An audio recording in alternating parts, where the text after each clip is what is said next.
Assalamualaikum warahmatullahi wabarakatuh. Hi guys, my name is Rizky Faradina and today I will explain about allophone.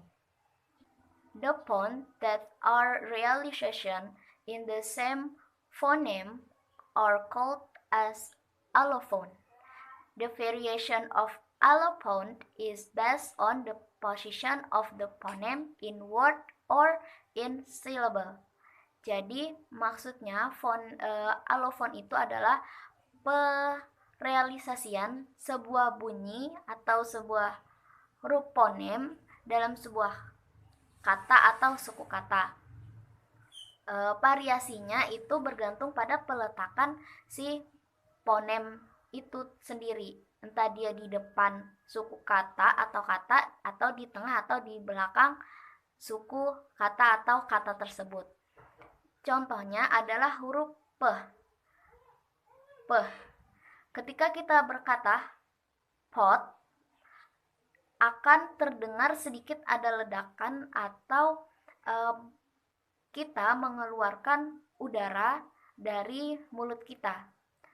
Pot. Seperti ada huruf H-nya sedikit. Pot. Namun ketika kita melafalkan huruf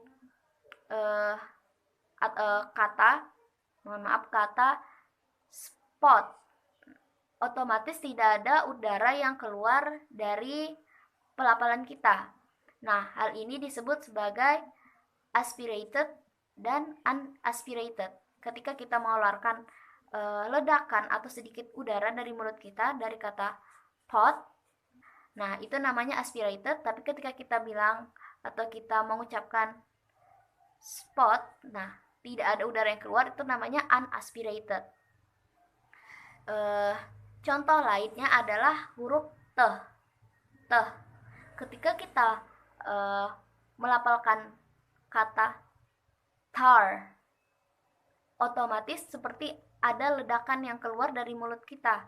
Tar. Itu bisa dibuktikan dengan kita meletakkan tangan di depan mulut kita seperti ini. Tar. Tar. Ada ada seperti ledakannya sedikit atau udaranya. Namun ketika kita berkata atau kita melafalkan star, itu tidak ada udara yang keluar. Nah, jadi ketika suatu fonem itu letaknya di depan atau konsonannya itu di depan, maka dia akan menimbulkan ledakan dan mengeluarkan udara yang disebut dengan aspirated. Tapi ketika dia huruf fonem tersebut berada di tengah atau di akhir suku kata, maka dia tidak menimbulkan ledakan atau tidak mengeluarkan udara yang disebut dengan unaspirated. Seperti itu. Jadi perbedaannya itu antara huruf atau bunyi yang di depan itu menimbulkan udara atau menimbulkan bunyi yang sedikit berbeda dari ketika dia berada di tengah dan di akhir. Seperti bisa dibilang juga kalau misalnya di awal itu dia lebih terdengar tebal, menurut saya itu terdengar tebal, dan ketika dia berada di tengah dan di akhir itu dia lebih tipis. Assalamualaikum warahmatullahi wabarakatuh. My name is Tantri Melania Permata Putri. In this occasion, I would like to explanation about free variation atau variasi bebas. Like you guys heard before about the explanation of allophone. So allophone of the phoneme that may appear in the same context without causing a change in meaning are called free variant or free variation. Jadi, dari fonem yang ada di dalam konteks yang sama tanpa menyebabkan perubahan makna disebut variasi bebas. Lalu, pengertian dari free variation-nya sendiri itu yaitu free variation is the interchangeable relationship between two pawns or more in which the pawns may substitute for one another in the same content or environment without causing a change in meaning. Jadi kayak yang sudah dijelaskan sebelumnya, karena namanya free variation, itu adalah alternative pronunciation dari sebuah kata atau word, jadi tanpa pengubahan makna. Jadi untuk selanjutnya saya mengambil kata human sama huge. Jadi untuk pilihan pertama atau alternative pronunciation yang pertama, kamu bisa menggunakan bacaan aslinya, yaitu H atau H following U. Jadi huruf H diikuti dengan U. Jadi cara membaca yang pertama yaitu human dan huge. Nah, itu kan mirip. Human dan huge. Itu H, itu seperti diikutin Y kecil di atasnya. Atau dengan alternatif yang kedua, kamu bisa menggunakan palatal approximant dengan simbol yang J kecil itu. Cara pronounce-nya itu Y. Jadi, untuk pronunciation yang human sama huge tadi diganti menjadi Y depannya, jadi human sama huge. Dia udah nggak kelihatan H-nya tadi. Lalu untuk yang contoh kata berikutnya yaitu adalah carry sama borrow.